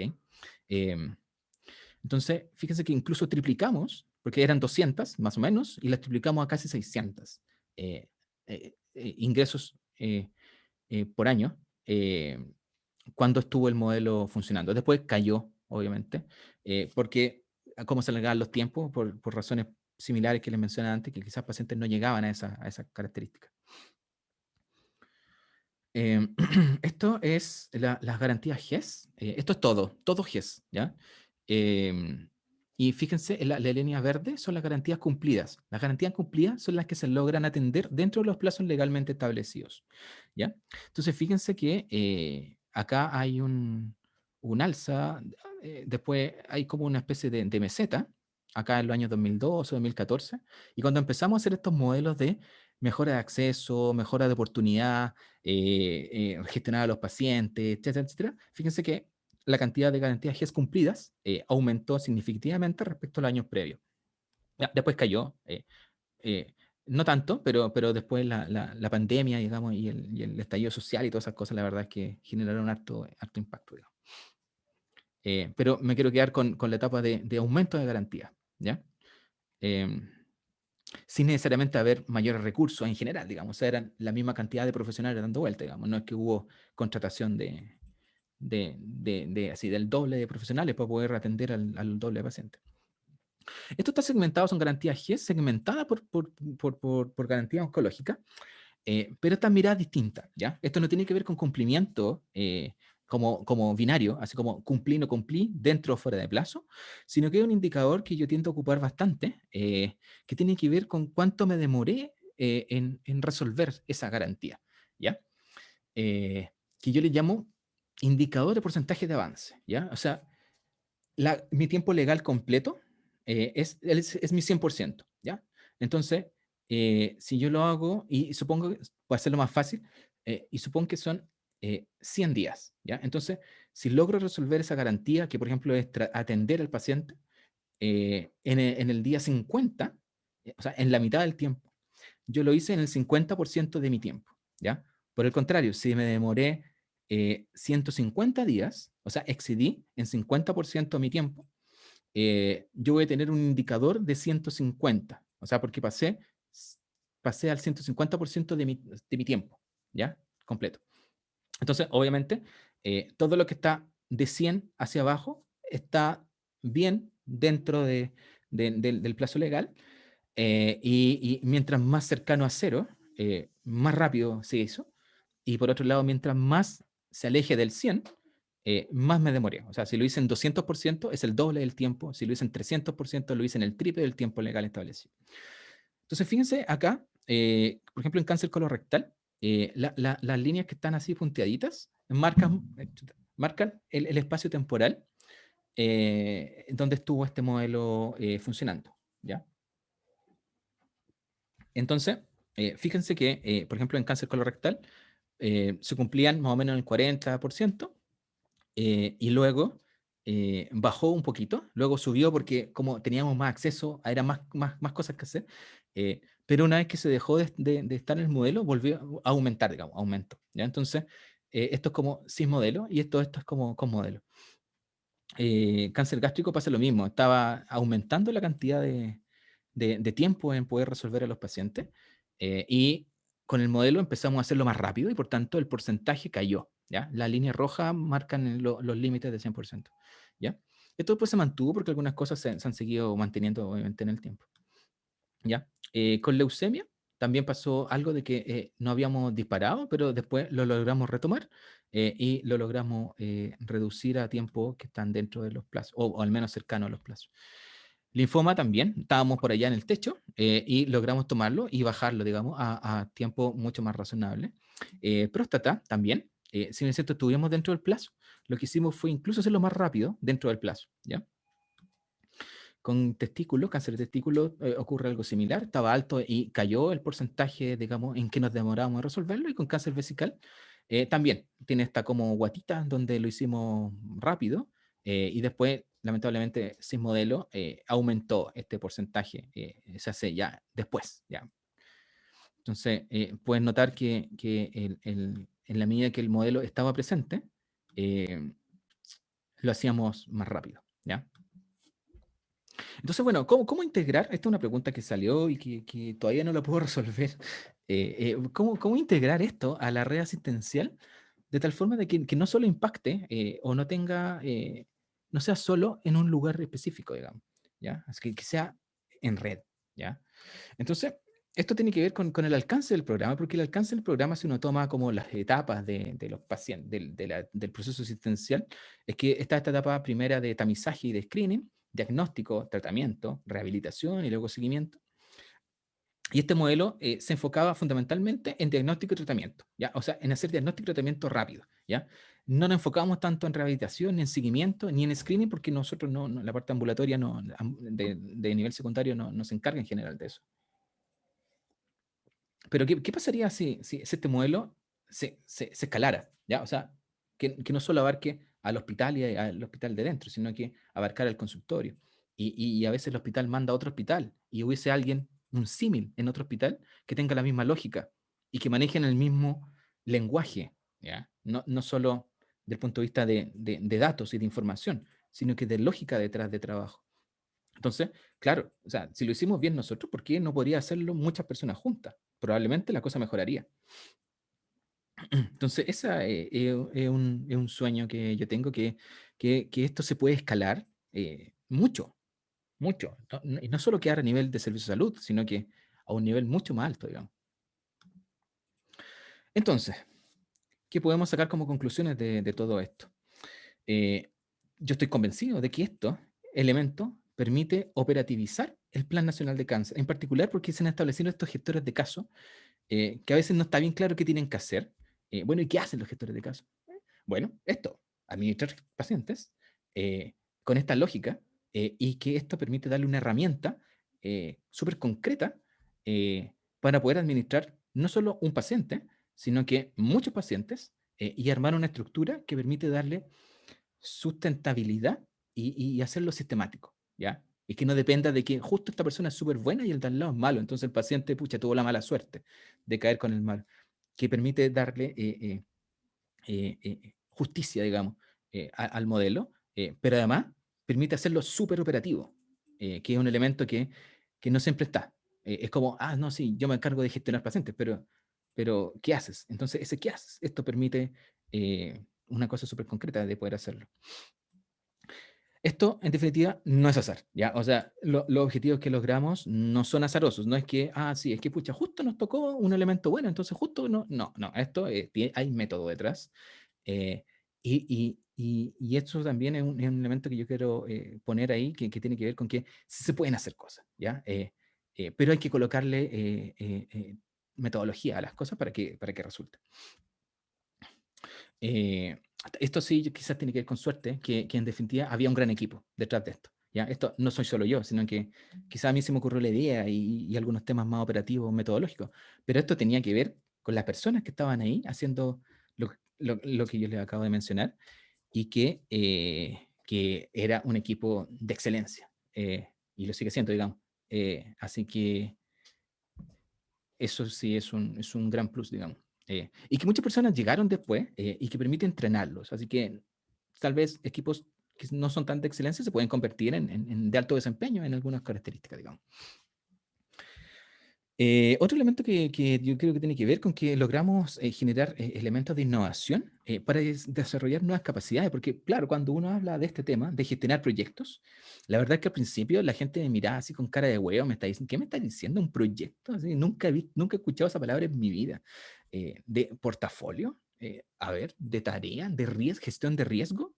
Entonces, claro, la gente empezó a hablar otro lenguaje y no solo los profesionales, sino que la parte administrativa y los técnicos empezaron a emplear conceptos que es súper interesante que lo usen, digamos, que no tienen que ver muchas veces con salud, pero que aportan un gran valor cuando uno los transforma y hacen sentido, digamos. Los datos fueron súper potentes. Nosotros en general no teníamos muchos datos. Entonces, con esto empezamos a decir, oye, mira, en este paciente, o sea, en este paciente se está desviando o esta patología se está desviando. ¿Qué podemos hacer para poder traerlo, digamos, a su nivel? Oye, ¿qué está pasando aquí? Oye, este consultorio está derivando interconsulta y incluso podríamos hacer algo como para atrás, así como, oye, porque teníamos este porcentaje de descarte y que muchos llegaban, por ejemplo, a endoscopía. Endoscopía tiene una tasa alta de descarte, ¿ya? Que será el 50-55% más o menos. Entonces, ¿por qué mandan pacientes? O sea, está bien por los pacientes que se descarte, digamos, pero en definitiva estamos ocupando recursos con gente que quizás no deberían ocuparlo. ¿Será que lo están derivando mal? ¿No están haciendo un buen screening inicial? Entonces, y podíamos llegar incluso al detalle del CESFAM que tenía mayor porcentaje de comillas, error, digamos, y poder instaurar reuniones y conversaciones y capacitaciones con ellos para poder atacar ese elemento, digamos. Eh, y como teníamos grupos de poblacional y muchos datos, en definitiva esto también no lo utilizamos porque el hospital no está metido en eso, pero los datos que están puestos ahí que les mostré, no todo, hay otra parte que no les mostré, permite armar fácilmente los datos que son del, digamos, del programa de cáncer, estos datos así, TNM, la fecha de ingreso, diagnóstico, confirmación, conducta terapéutica, todas esas cosas, está tomado desde la estructura del Registro Nacional del Cáncer, ¿ya? Por tanto, incluso así sale como por defecto, al hacer esto, sale por defecto tener los datos para tener los registros nacionales, que después se suben, o no sé cómo están ahora, están medio extraños ahora. Y por cierto, el elemento clave acá estaba poner a las personas en el foco de la estrategia, ¿ya? Con todo lo que eso conllevaba, que no solo era hacer estas reuniones y sacar insight de las personas, sino que también era, bueno, ¿cómo vamos con aquellas personas que quizás no están ahí, tan en esto, digamos? Bueno, ¿cómo convencemos? ¿Cómo manejamos? ¿Cómo administramos esto? Y ciertamente hubo que tener coraje, digamos, para llevar este proyecto adelante, porque en algún momento, si alguien se interesa, les puedo comentar todas las cosas que pasaron para poder llevar esto adelante. Porque es contracultura, hacerlo rápido por las personas, créanme que no siempre es lo que está detrás. Así que hubo que tener coraje, como sale en la foto, ¿ya? Y decirles que sí se puede.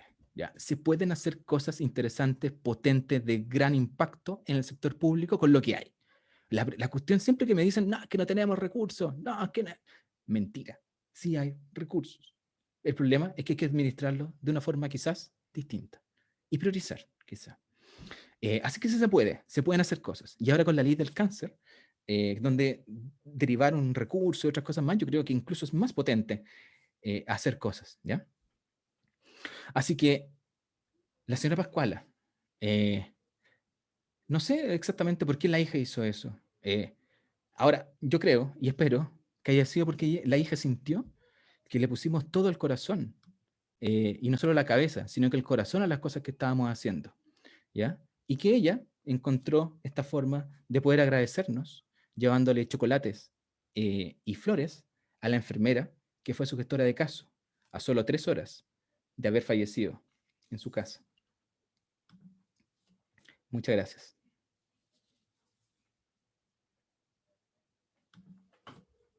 Voy a dejar unos datos de contacto por si alguien eh, quiere contactarme así por algo, digamos. Grande, Pablo, grande. Qué manejo, hombre, qué manejo, qué gran presentación, te felicito. Gracias. Me la gocé completa, compadre. Además que, bueno, nos pasa que trabajamos en el área de salud y además recorriste ese modelo que me enseñaste completo. No, la charla realmente es fantástica, te digo, es un ejemplo, este video es un ejemplo para todo aquel que quiera partir con cualquier nuevo proyecto, nuevo ¿no es cierto? Emprendimiento en salud, y ahí están todos los pasos maravillosos. ¿No?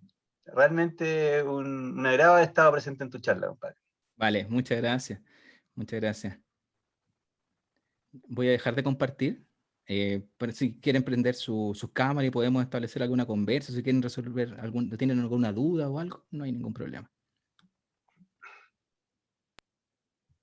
De hecho, yo te quería justamente hacerte un par de preguntas, Pablo, porque creo que el caso es súper valioso para poder replicarlo, pero para poder replicarlo yo creo que hay que tener varias cosas claras antes. Una es, yo creo que una de las cosas que pasa cuando uno presenta estos casos es cuando presentaste la línea de tiempo y dijiste en el 2014 hicimos esto y después seguimos y en el 2019 terminamos en esto. ¿Ustedes cuando partieron en el 2014 sabían lo que iban a hacer, por ejemplo, en el 2017? No tan exactamente. No, sabíamos que teníamos que hacer algo. Esto nació por una llamada por teléfono. Estas cosas yo las cuento porque son verdad. Había una secretaria que trabajaba ahí donde estaba yo, que se encargaba de llamar por teléfono a pacientes para coordinarle unas determinadas horas, ¿ya? En particular era ay, se me fue el nombre. Era una ecografía de las extremidades inferiores, ¿ya? Para evaluar trombosis venosa profunda y cosas así. Entonces, esta persona de repente ya tenía todos estos problemas de papeles, de post y todas estas cosas. Esto estoy hablando del año 2014. Y llama a una persona, no me acuerdo el nombre, lamentablemente, pero era un hombre. Y tenía una enfermedad arterial oclusiva y le querían hacer este examen en las extremidades inferiores. Y Le llama y el caballero, ya había pasado su tiempo, digamos, habían pasado como 6 meses, digamos, de esa solicitud. Entonces le llama y le dice, oiga, ¿sabe que lo estoy llamando para darle la hora para el examen, para la ecografía Doppler color de la extremidad inferior? Ah, ya, qué bueno, el caballero así como súper bien, así, ¡ay, qué bueno! Oiga, señorita, pero ¿sabe qué? Dígame, ¿y será necesario? ¿Por qué dice usted? Es que sabe que me amputaron las 2 piernas. Y, ¿cachai? Y el tema es como, no, así como, no, no es necesario, muchas gracias. ¿Cachai? Entonces, y yo estaba parado tomando bebida, escuchando, porque lo tenían altavoz, como para llamar más rápido, tienen altavoces y escriben mientras llaman. Entonces yo me quedé, yo dije, esta cuestión no puede ser. No puede ser. ¿Dónde me vine a meter? Fue ya así como un mes trabajando. Entonces dije, no voy a permitir más de que pacientes se queden esperando ahí y terminen sin pierna, terminen muertos, o terminen yendo a la urgencia, o terminen infartados. Entonces, en ese contexto nació el tema de hacer esta mejora del acceso oportuno y todo este modelo inicial, ¿ya? Después salió este tema de que nos quedamos cortos, que no basta con que entre, hay que seguirlo. Y por temas de recursos, de lógica, hicimos esta pirámide de clase de poder decir, bueno, ¿a quién le damos prioridad en toda esta cosa? Y decidimos hacerlo con los pacientes oncológicos, digamos, que fue lo que consideramos más relevante en su momento, y por eso aplicamos el modelo de trazabilidad con ese grupito de pacientes que estaban en la punta, digamos, de nuestra pirámide digamos, de priorización.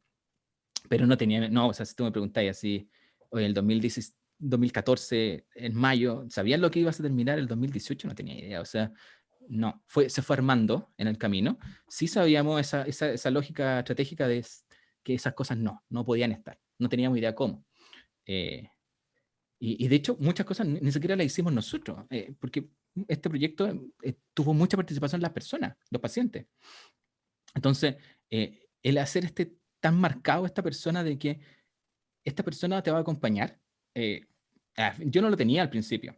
De hecho, eso me empezó a generar meterme mucho más en el tema del diseño de servicio, design thinking, mejora de experiencia y cosas así, porque yo dije, aquí hay algo que no sé, o que la tengo en mi cabeza, pero no lo tengo, no lo tengo muy claro, digamos. Entonces, eso sí fue. No sé si respondo ¿Y a Karen cómo tu te pregunta. conseguiste? Sí, no, es que yo creo que es una de las cosas que cuando tenemos que abordar cualquier tipo de proyecto y nosotros vemos estos casos de éxito, decimos, bueno, ¿y cómo se les ocurrió en 2014 llegar a lo que estaban haciendo en 2018? No, es que no se te ocurre. Es que tú lo vas creando y vas armando las cosas en la medida que te van resultando o que no te van resultando unas y te vas por otro camino.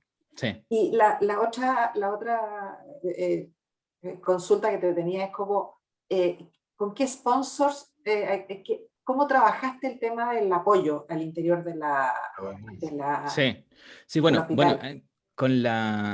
teníamos una muy buena relación con mi jefatura directa, que era el jefe de servicio, en este caso de la parte ambulatoria. Estábamos los dos con esa misma parada, digamos. Así que había un sponsor. Y por otro lado, estaba uno de los gerentes del hospital, se llaman gerentes, es como una especie de subdirector, ¿ya? Que tenía que ver con la parte como de gestión clínica, que era como el símil, es que el Hospital Padre Hurtado en ese año tenía este rol de experimental, entonces tenía una estructura orgánica distinta, pero era como el símil del subdirector médico. Y con él hicimos hartas cosas de poder tener este sponsor, digamos, en esas dos líneas. Ahora, Y palos y, blancos, digamos, en distintos lugares, pero esos eran como los que uno coloca típico así como en el dashboard, así como los sponsors son estos. Pablo, ¿y qué pasó entonces? Porque el modelo es genial, las gráficas lo ratifican, y después el proyecto muere. ¿Por qué? Después el proyecto agoniza, básicamente. No lo sé. Bueno, yo me cambié después de unidad, ahora estoy en el GES, en ese momento, en 2018-2019 me cambié al GES. Llegan otras personas, hay cambio también de una serie de personas más que estaban ahí a cargo de roles, digamos, que eran como críticos. Y yo creo que tenían otra mirada, digamos. Y obviamente hubo otras prioridades, no sé qué habrá pasado, y por eso probablemente hubo cambio. Claro, porque yo Una de las creo cosas, perdón, claro. que lo que pasa es que en la misma línea, una de las preguntas que yo también tenía era ¿qué es lo que habría faltado para cristalizar esto? Porque de repente uno puede dejar manuales, dejar instrucciones, capacitados a los que vienen, se genera una política desde la dirección del hospital. ¿Cómo se podría haber cristalizado mejor? No lo sé. Me lo he cuestionado muchas veces, ¿eh? No sé, todavía no lo tengo claro. No sé qué podría haber hecho distinto como para hacerlo. Porque justamente Porque lo más interesante, porque, perdón, que espérame, lo que más, espérame, es que sí, dale, dale. pensando en que no quería personalizarlo en mí, a las personas, a los gestores de casos, les di mucho poder, si queréis llamarlo, ¿cachai? Muchas libertades, y yo me la iba a bancar, esa era mi parada. O sea, como, si tú decís que vamos para allá y yo te acompaño. Mientras no sea ilegal, ¿cachai? Yo te apoyo. Yo te apoyo. Y si me van a retar, bueno, me van a retar. Me retaron caleta de veces en realidad. Es como que estoy acostumbrado a esas cosas. Y estaba en esa. Entonces, no sé, tal vez eso también, tal vez no, ese apoyo inicial no lo tuvieron después. Entonces, claro, en ese, no sé, la verdad es que desconozco. Porque yo quería Porque tenía el despersonalizarlo. apoyo del subdirector médico, tenía Claro, el pero él, apoyo pero de él la... ya no, él después ya no estuvo. Mm. Se cambió de unidad y después de la pandemia de como que no estuvo. Entonces, claro, hubo varias personas que dejaron de estar en esa. ¿Cachai? Paulo, Ujú. y ahora que estás en el GES, ¿no usas algún modelo como este? Sí, pues, ¿Y el software que usabas? todavía lo uso. Porque yo Ah, dije, ya. esto no puede morir, no puede morir. Y yo lo he sostenido todos estos años. Ahora, antes que tenía esta red de personas, esta red sigue existiendo. No es que no es que no se haya roto esa red. Existe esa coordinación. Solamente que la lógica detrás tiene que ver con que no se te pierdan los pacientes, se te pierdan las cosas. Y para evitar que se te pierdan, el software ayuda mucho, porque ayuda a ordenar. Entonces, de hecho yo lo hago porque yo me encargo dentro del GES, aparte de cosas GES, digamos, me encargo de monitorear pacientes oncológicos, ¿ya? Entonces, es como, eso que yo les mostré, es como, oye, si este paciente, ¿por qué no le han puesto la hormonoterapia? Si debería haber estado. O el típico paciente que le vamos a controlar en 6 meses, ¿ya? No sé, paciente de cáncer de próstata, que tiene un cáncer chiquitito, no sé qué, lo vamos a dejar en vigilancia activa, ¿ya? No le vamos a hacer nada, no lo vamos a operar, sino que lo vamos a dejar en vigilancia activa. Le vamos a controlar cada 6 meses con antígeno prostático a ver cómo sigue. Esos pacientes, es muy interesante la vigilancia activa porque el paciente vuelve a urgencias porque termina con la sonda chantada y después termina operado y en quimioterapia, digamos. Entonces, es porque no hay, claro, o sea, ¿qué me voy a acordar yo de un paciente que vi en octubre o septiembre del año pasado? Y además una cosa que parece no ser relevante, que además que se tome un antígeno prostático, un examen de sangre que es más o menos rutinario, y que tenga control así, entre toda la cosa, no, se me olvida. Entonces, hay pacientes que en este modelo tú puedes colocar en este post-it, que son como alertas, decir, oye, no, yo ya lo saqué, ya listo, y me lo marco para 6 meses. Y después el programa solito me va a decir, oye, este paciente necesita ahora en 6 meses. Ah, qué bueno, gracias. Entonces, Pablo, eso es lo que yo utilizo para gestionar pacientes, porque yo sería incapaz de administrar y de monitorear los, no sé, los 500, 1000 pacientes que andan dando vuelta en todas las etapas. ¿Y ese Eh, software, de dónde lo obtuviste? ese software lo vendo yo, me pueden contactar. Lo hice. No lo hice yo. Un software que es de licencia gratuita, se llama Redmine. Es software gratuito de licencia libre, que de hecho no, estuvo sponsoreado como software libre certificado por este escapa digital del gobierno de Chile en su momento, junto con otros. Y que ese software lo que hace es, se utiliza para gestionar proyectos de software, ¿ya? Sin embargo, tiene la gracia que primero lo puedes instalar en tu servidor del hospital y por tanto tiene esa ventaja de seguridad, o por lo menos tiene la misma seguridad que tiene tu sistema informático, digamos, no está en la nube, que uno a veces se pierde en ese tema. Y además es como una especie no sé, siempre lo digo que es como el Word, ¿cachai? Como el Word de Microsoft, en donde en un Word uno puede escribir nada, así puros garabatos, o puedes escribir la obra maestra de la literatura mundial, ¿cachai?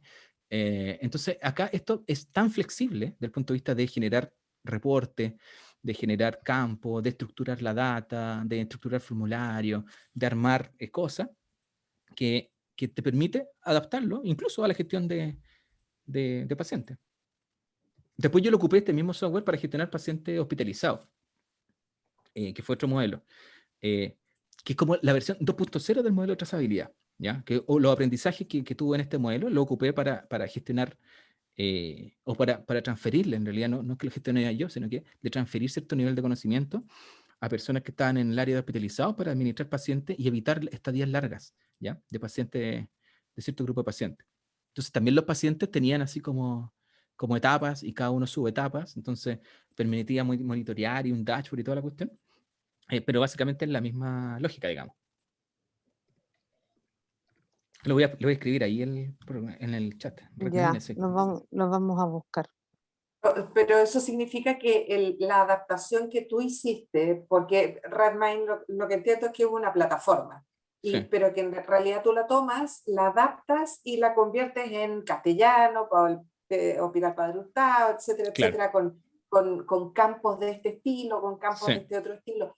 Y eso en el fondo tú lo podrías tomar, pegar y pasar a otro hospital, a otro Sí, porque servicio de salud. Sí, porque está súper genérico. Porque probablemente eso sería potente de tratar de que en esta misma red se pudiera de alguna manera establecer algún tipo de cooperación en eso, en ese aspecto.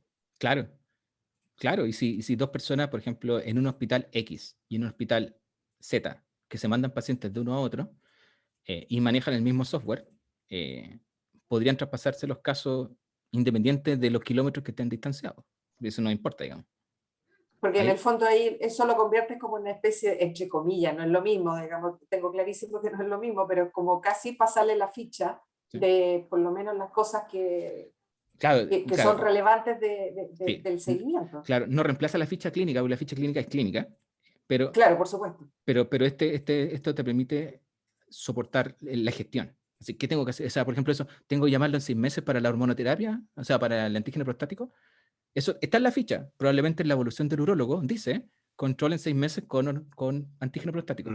Lo que, Pero no no está en queda- lo que no está en la ficha es la marca para 6 meses más, para el 4 de julio a las 2 de la tarde, que me diga, Paulo Villarroel necesita control con antígeno. Eso no está. Claro. Entonces, esa parte son complementarios, digamos. Eso lo permite administrar, digamos. Y podría decir, oye, muéstrame todos los pacientes de cáncer de próstata que están en esta etapa y que no han sido vistos. También podría hacerlo. ¿Cachai? Que al tener registro clínico no me permite porque veo caso a caso. O sea, si tengo el root, puedo averiguar todo. Pero si no tengo el root, no puedo. Entonces, ¿cómo descubro algo que no tengo el root? ¿Cómo sé? Claro, ese es el tema. Cuando me viene a preguntar, cuando el caballero pone un reclamo en FONASA, ¿cachai? Ah, ¿verdad que no lo hemos llamado? Uy, ¿verdad? Este caballero, segundo prestador, porque nos hemos demorado tanto tiempo. ¿Cachai? Entonces, eso es recordatorio, y no toda la gente es camote, si ese es el tema. Depende también de la familia, pucha, si el caballero está botado en la cama, ¿qué va a andar reclamando? Entonces, no es justo, pues, esa gente. Entonces, nosotros tenemos que hacerlo, nosotros tenemos que implementar un sistema para que sea justo. Y evitar que esa persona que, pucha, por estar peor inclusive que el resto, no tenga esa alarma. Entonces eso yo creo que se puede hacer, no es muy complejo. ¿Tú lo vas Obviamente, ingresando al software de lo que descargas de SIGES? solo anoto del SIGES la fecha de la garantía. La fecha Ya, límite. por eso, pero ¿cómo vas conociendo a los pacientes desde que ingresan? Por otros sistemas de registro, la interconsulta o en caso de que, claro, en el punto de vista del GES, como yo hice este modelo anterior, tengo una plantilla media armada de GES, en donde puedo Ujú. saber los pacientes que se resolvieron el día anterior, los pacientes nuevos por su patología, em, y, y entonces puedo discriminar los pacientes para... Me escucho como con eco, ¿o no? Sí, hay un eco. Como que me enredé, dije, soy yo. Entonces, tomo caso del GES. Algunas cosas son pacientes GES nuevos, y claro, cuando me aparece un paciente que no estaba antes, lo traspaso, digamos, con algunos datos básicos para poder seguirlo. Sí. Sí. Además nosotros, y una cosa que he mantenido desde siempre, que incluso desde el 2014, 2015 en realidad, hemos enviado un correo diario a las personas que administran GES con la garantía vigente y vencida. ¿Cachai? Hoy día mandé el correo como 1500 así de diario. Es una cuestión impresionante. Así, yo creo que cada vez ¿Cómo? ¿A qué persona? a las personas que administran GES, que están a cargo de darle la hora o de cosas así, porque nosotros tenemos como un modelo más descentralizado de GES, no está todo metido junto.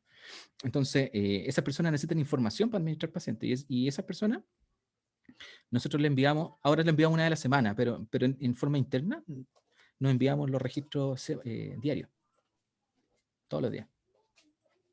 Entonces sabemos en qué va el paciente y qué pasó, aquí no estaba, lo metieron acá, entonces es una serie, es bonito.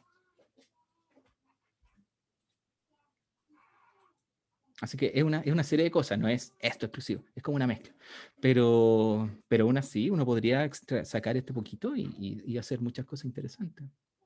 Yo creo que es muy replicable.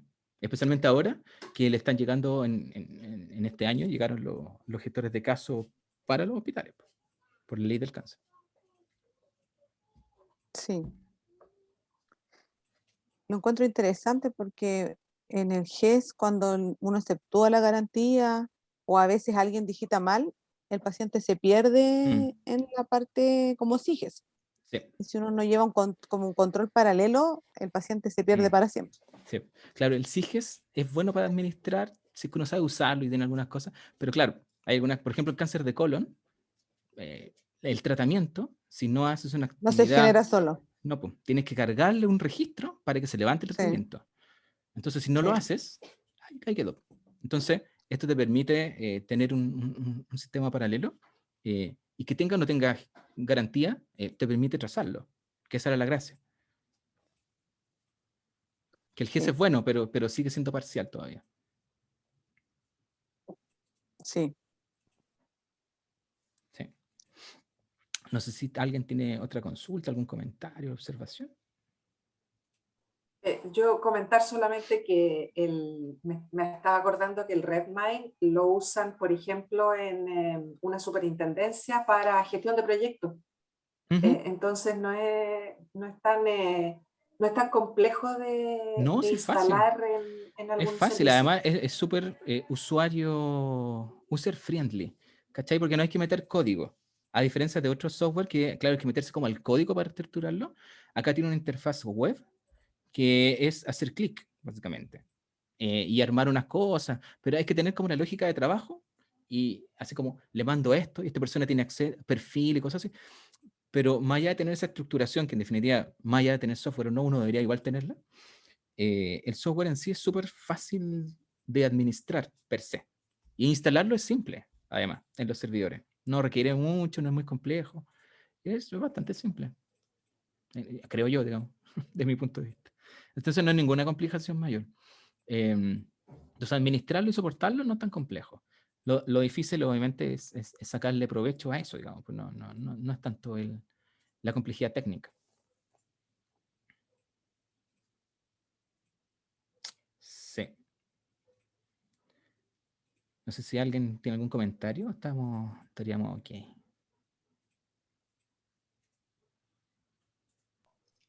Yo quiero refrendar nomás, Paulo, muchas gracias por esta experiencia tremenda.